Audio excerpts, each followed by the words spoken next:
Welcome to Friday Value Video, and this is probably the longest series on a topic I've ever done in the Friday Value videos. I thank you for the feedback that I've been getting. You've been seeing value and benefit to this, so I thank you for letting me know that.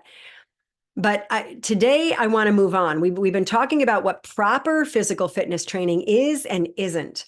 And so many people get so confused because there's so much conflicting information out there. I actually was on the phone with someone this morning who has some circumstances, and she's so confused. It's chaos when you seek information out there. And so my desire, after having done this for 30 years, is to provide clarity, to distill all that complex information down into a way that it will help you, it will benefit your life, and you can apply it practically. So right now, we're going to move on to balance training. We've covered the other three. Now we're on to balance training. And I want to talk a little bit about what happens if we don't do balance training before I get into the benefits of balance training. So, instability and age versus time. How often have you seen an older person need an assistive device to get from point A to point B? And how many of you believe that that assistive device makes them safer? It means that they're not going to fall. If we get Uncle Joe or Aunt Betty a walker or a cane, or Grandpa a walker, then we don't have to worry about them falling. Because if they don't use it, oh my goodness, they have already fallen, or they look like they're going to fall any moment in time. And you're always nervous, anxious whenever you see them walk without a device. So it might have even been a healthcare practitioner who recommended, at the PCP, said, yeah, get him a cane, or yeah, get her a walker, and you'll be good. And you can buy them anywhere now.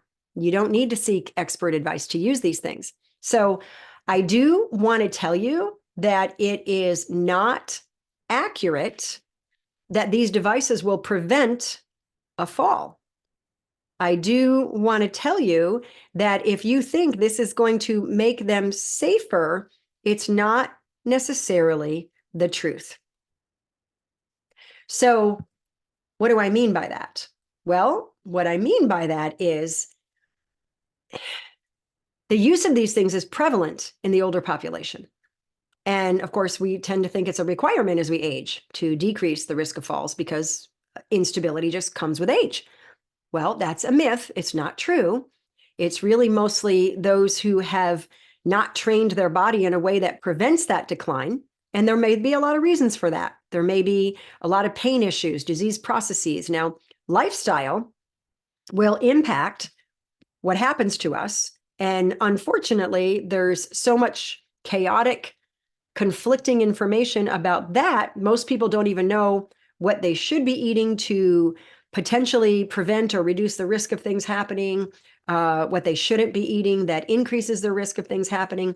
I understand. I'm just, it's my job to try to provide clarity and truth. So there are different things that we can do that can radically reduce our risk of disease processes, that create all the pain, that create all the health conditions, that end up leading to us being less active, becoming more sedentary. And now, because of that ensuing weakness, we now end up with instability, and we need something to help us walk. Now, these devices will not prevent falls.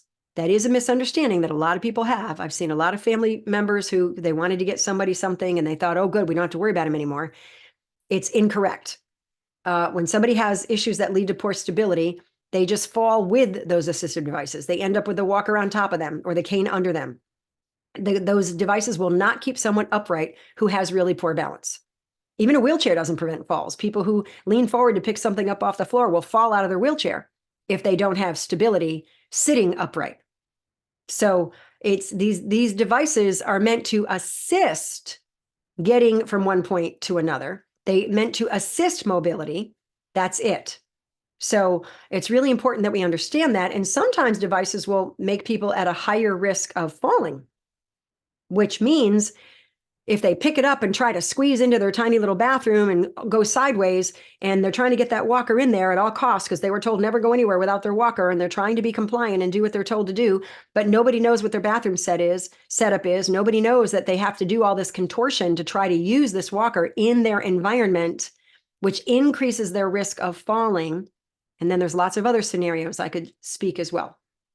So, and again, if someone loses their balance, turning, or walking, if they lose their balance, they will end up on the ground, on the floor, with the walker on top of them. So this isn't me trying to make you think don't get somebody an assistive device. It's just letting you know that it has limitations in how safe it will keep people.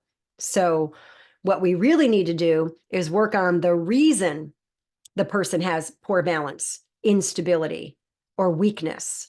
The reason that person is at risk of falling. That's ideal. So, okay, well, stay tuned, because next week we're going to talk about the benefits of balance training. And then I'm going to share the difference between being mobile, being stable. What's the difference between balance and stability? And the best part, what can we do about it? All right, I look forward to seeing you next week.